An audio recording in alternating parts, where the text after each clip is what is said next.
గత కొన్ని రోజులుగా సోషల్ మీడియాలో బ్యాన్ నెట్‌ఫ్లిక్స్ అంటూ ఒక హ్యాష్‌ట్యాగ్ ట్రెండ్ అవుతోంది.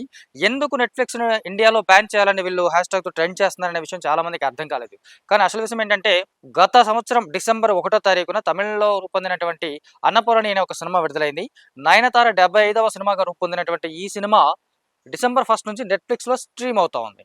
అయితే ఈ సినిమాకి సంబంధించినటువంటి కంటెంట్ విషయంలో కొంతమంది హిందువుల మనోభావాలు దెబ్బతిన్నాయని, ఇది లవ్ జిహాద్‌ను ప్రోత్సహించేలా ఉంది అని చెప్పి కారణాలు చెప్తూ చాలా రోజులుగా ఈ సినిమా మీద వ్యతిరేకత వ్యక్తం చేస్తా ఉన్నారు. సినిమాని ఆపేయాలని చెప్పి కూడా డిమాండ్స్ వస్తా ఉన్నాయి. ఆ డిమాండ్స్‌ని పెద్దగా నెట్‌ఫ్లిక్స్ సీరియస్‌గా తీసుకోలేదు. కాకపోతే ఈ సంవత్సరం ఆరంభం నుంచి నెట్‌ఫ్లిక్స్‌ని బ్యాన్ చేయాలంటూ ఒక విపరీతమైనటువంటి సోషల్ మీడియాలో ఒక ట్రెండింగ్ నడుస్తోంది. ఆ ట్రెండ్ విపరీతం చాలా ఎక్కువైపోవడం వల్ల నెట్‌ఫ్లిక్స్ వాళ్ళు భయపడ్డారా? లేకపోతే రాబోయే రోజుల్లో ఇండియా నుంచి తమ కంటెంట్‌కి సంబంధించినటువంటి ఇష్యూస్ వస్తాయనుకున్నారా గానీ, మొత్తంగా ఈ సినిమాని నెట్‌ఫ్లిక్స్ నుంచి తొలగించారు. ఓటీటీలో ఇకపై 'అన్నపూర్ణి' నెట్‌ఫ్లిక్స్‌లో కనిపించదు.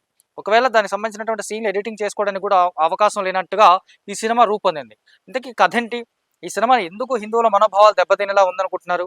ఎందుకు హిందువులకు సంబంధించినటువంటి ఇష్యూస్‌ని ఈ సినిమా రైజ్ చేసింది? లేదా హిందువులకు సంబంధించినటువంటి ఇబ్బంది కలిగేటువంటి సన్నివేశాలు ఈ సినిమాలో ఏమున్నాయని చూసుకుంటే గనక, సినిమా కథ పరంగా చూసుకుంటే తమిళనాడులోని శ్రీరంగం అనే ఒక బ గుడిలో శ్రీరంగం టెంపుల్‌లో అన్నపూర్ణి అని అంటే నయనతార ఆ క్యారెక్టర్ చేసింది. తను వాళ్ళ ఫాదరు ఆ గుడిలో చెఫ్‌గా పనిచేస్తా ఉంటారు. అంటే ప్రసాదాలు తయారు చేయటము, దానికి సంబంధించినటువంటి వంట మనిషిగా ఆయన పనిచేస్తూ ఉంటారు.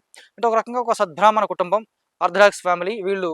ఆ కుటుంబంలో పుట్టినటువంటి నయనతార కూడా అన్నపూర్ణి కూడా తన తండ్రిలాగే ఒక పెద్ద చెఫ్ అవ్వాలనుకుంటుంది. కాకపోతే తను వెజిటేరియన్ కాకుండా నాన్ వెజిటేరియన్ వైపు ఎక్కువగా మొగ్గు చూపుతా ఉంటాయి. మామూలుగా బ్రాహ్మిన్స్ నాన్ వెజిటేరియన్ తినరు, మాంసాహారం తినరు కాబట్టి ఆమెని ఈ విధంగా బ్రాహ్మణులకు వ్యతిరేకంగా లేదా బ్రాహ్మణ విధానాలకు వ్యతిరేకంగా, సనాతన ధర్మానికి వ్యతిరేకంగా మాంసాహారం వైపు మళ్లించేలాగా, ప్రోత్సహించేలాగా ఈ సినిమా ఉంది అని చెప్పేది ఈ వీళ్ళ యొక్క ఎవరైతే ఆరోపణలు చేస్తున్నారో వాళ్ళ యొక్క ప్రధాన ఉద్దేశం.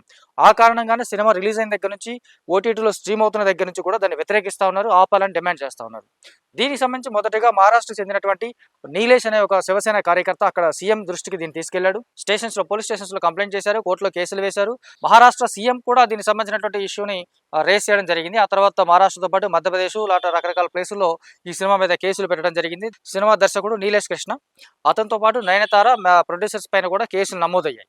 అయితే ఇలాంటి మామూలుగా సినిమాలకు సంబంధించినటువంటి కొన్ని సందర్భాల్లో సాధారణంగా చూస్తూ ఉంటారు. కేసులు అవ్వడము, ఇవి జరగడము, ఇవి రొటీన్‌గా కనిపించే ప్రాసెస్ లాగానే ఉంది. కానీ 'అన్నపూర్ణి' సినిమా చాలా చాలా కూల్‌గా అంటే చాప కింద నీరులాగా ఎవరికీ తెలియనంత వేగంగా అది చాలా హిందువులకు సంబంధించినటువంటి మనోభావాలు దెబ్బతిన్నదని, జనాల్లోకి చాలా వేగంగా వెళ్ళింది.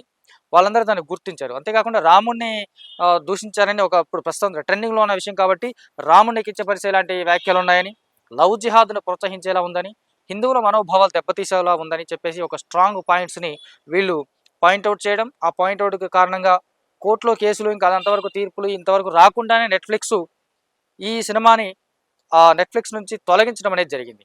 అయితే విశేషం ఏంటంటే నెట్‌ఫ్లిక్స్ ఇండియా నుంచి కంటెంట్ చూస్తున్నటువంటి మోనిష్ అనే అతని పైన కూడా వీళ్ళు కేసులు నమోదు చేశారు.